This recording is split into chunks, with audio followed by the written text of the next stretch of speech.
Graças a Deus. Amém.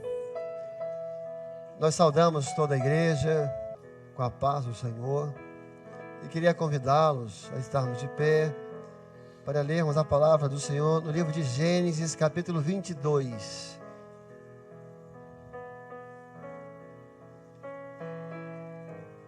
No livro de Gênesis, capítulo 22,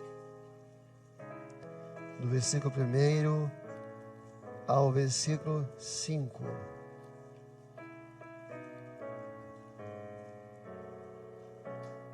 Diz assim a palavra do Senhor em Gênesis, capítulo 22. E aconteceu depois dessas coisas que tentou Deus a Abraão e disse-lhe: Abraão. E ele disse: eis-me aqui. Ele disse: toma agora o teu filho, o teu único filho, Isaque, a quem amas, e vai-te à terra de Moriá e oferece-o ali em holocausto sobre uma das montanhas que eu te direi. Então se levantou Abraão pela manhã, de madrugada, e abordou o seu jumento e tomou consigo 2 dos seus moços e a Isaque, seu filho, e fendeu lenha para o holocausto, levantou-se e foi ao lugar que Deus lhe dissera. E ao terceiro dia levantou Abraão seus olhos e viu o lugar de longe. E disse Abraão aos seus moços: ficai-vos aqui com o jumento, e eu e o moço iremos até ali, e havendo adorado, tornaremos a vós. Amém. Assentados.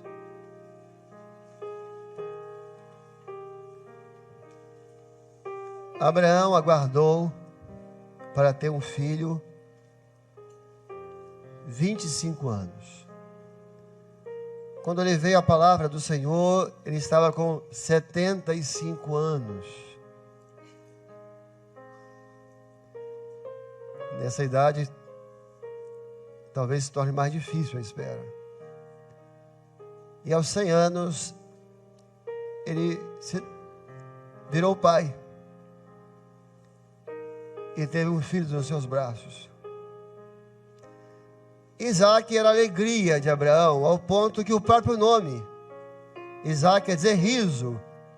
Isaque era o riso dele. Ele é seu filho único. E aí chegamos nesse texto, neste momento onde o Senhor vem: Abraão, eis-me aqui, Senhor. E veja a descrição do Senhor, de que o Senhor faz questão de mostrar que ele sabia o que Isaque significava para ele. Ou seja, Deus sabia o que ele estava pedindo. Toma teu filho, o teu único filho, Isaque, o seu riso, a quem amas. Deus sabia o que estava pedindo aquele homem. Ele faz questão de descrever isso a Abraão. Toma teu filho, o teu único, Isaque,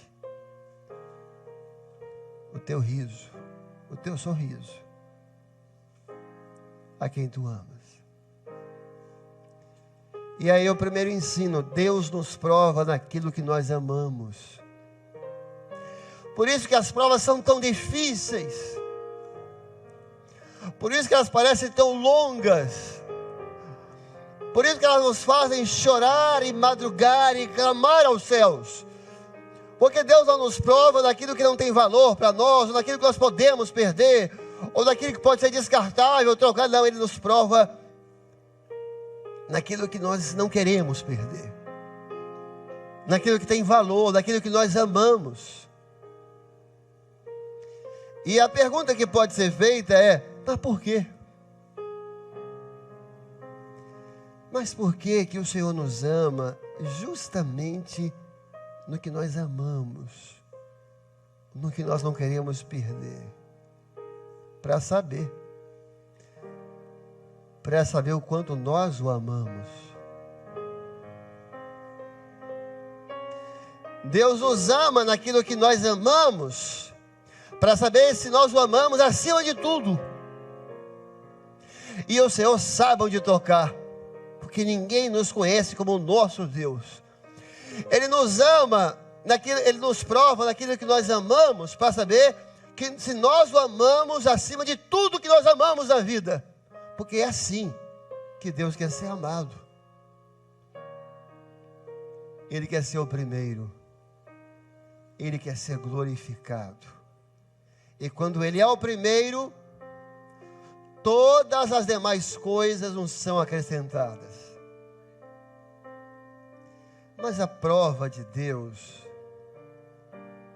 não vem para nos diminuir. Não, elas nos fortalecem.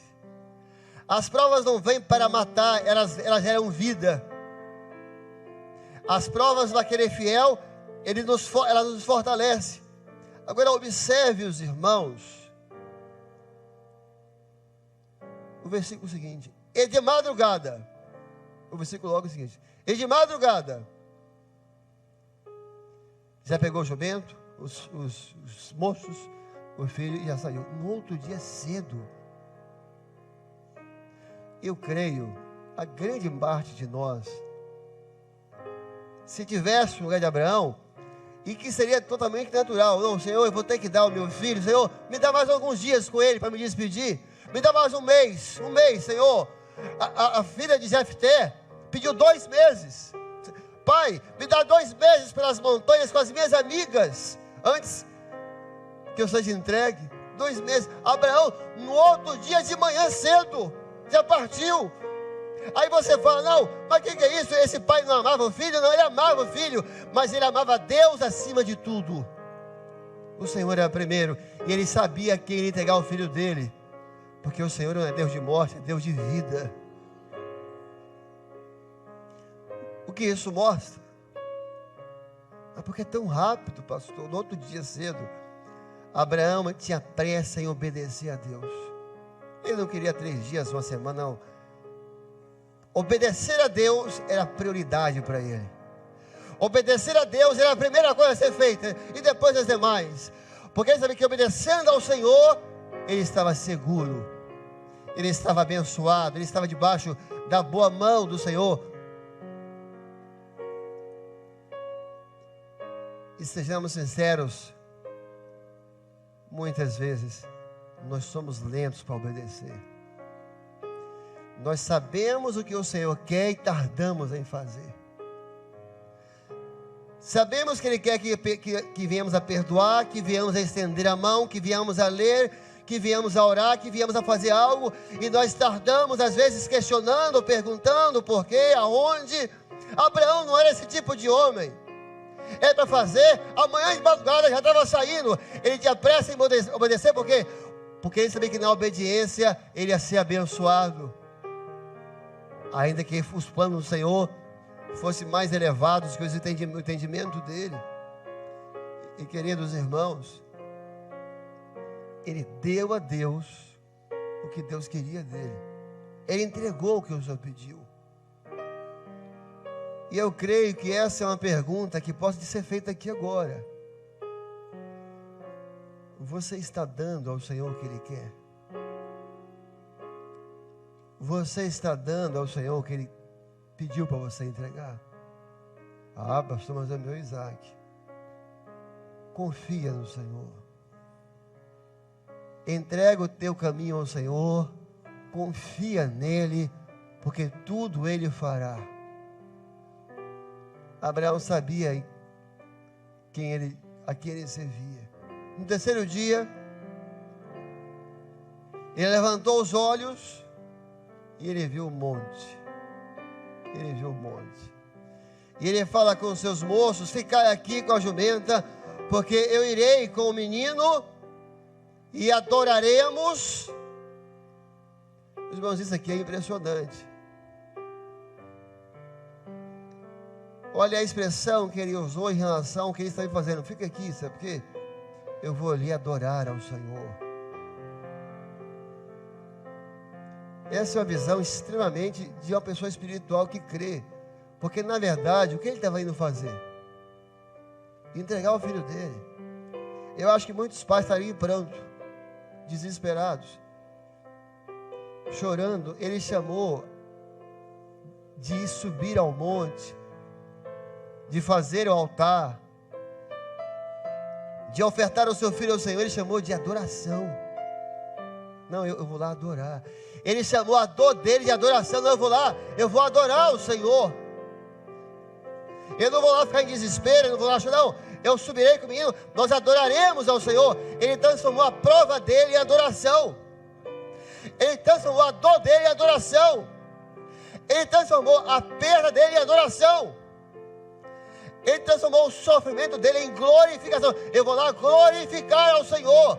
A minha dor vai glorificar o Senhor. A minha prova vai glorificar o Senhor. A minha perda vai glorificar o Senhor. O Senhor vai ser adorado naquele monte. Meus irmãos, que coisa extraordinária é nós transformarmos as nossas lutas em glorificação.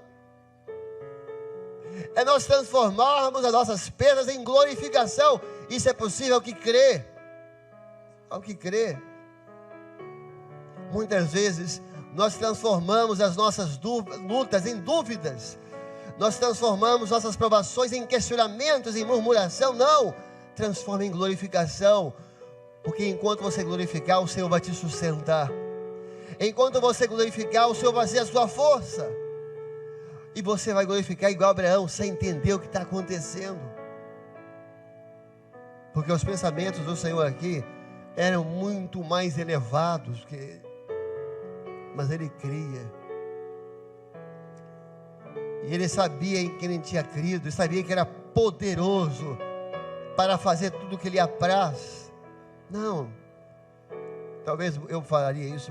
Fica aqui que eu vou lá entregar o filho. Eu vou me despedir dele. Não, fica aqui. Porque eu vou lá adorar. Ele estava triste. Mas no coração ele estava adorando. Ele estava glorificando. Ele estava bendizendo. E nós na luta, a igreja na luta, ela pode glorificar o Senhor. Nós podemos levantar os nossos olhos para o alto e glorificar o Senhor, porque nós sabemos em quem nós temos crido. Você, meu irmão, que está aqui hoje na luta, numa prova, se você quiser, glorifica. Você pode glorificar o Senhor. Você não sabe como acabar a luta, você não sabe por que aconteceu com você, parece uma injustiça, mas você sabe que o Senhor está cuidando de você. Então, agora, se você quiser, na sua luta, na sua dor, comece a glorificar o Senhor. Comece a bendizer ao Senhor, porque a Ele toda a nossa glorificação. Ele sobe ao monte. Agora, irmãos, ele prepara a madeira, ele põe o menino, pega o machado. Eu queria fazer aqui um pedido à igreja, um exercício. Olha para o Monte Moriá e tira a fé. Olha para o Monte Moriá e tira a fé. O que você vai estar vendo?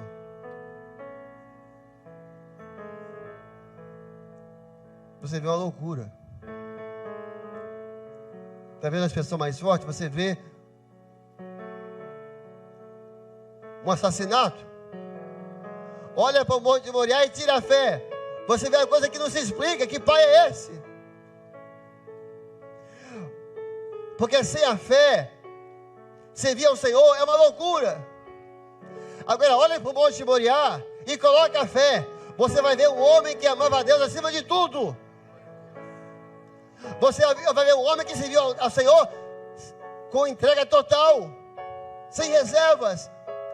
E você vai ver um homem que crê.